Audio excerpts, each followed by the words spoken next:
सिनायखाबाय जानांगौ बेखौ उफाय लायो हेलो लोगोफोर नै आंना पार्सेल सफायदों मोनसे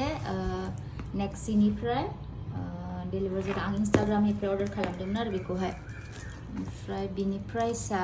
आं एसे लेसावनो मोनदों मानो होनबा आं आगोलावबो खालामखांबाय नालाय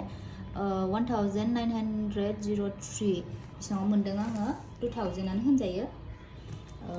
एसे लेसाव मोनबाय आरो आं आगोलावबो खालामखानाय नालाय ओंखायनो आङो दा अपेनिं खालामसै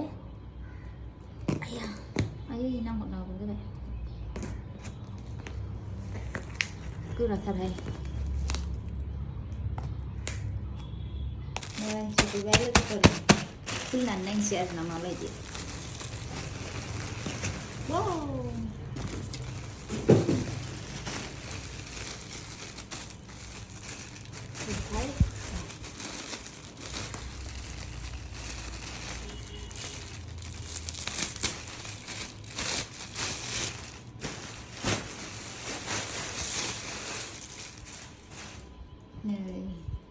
बियो आथिङाव लाग्रा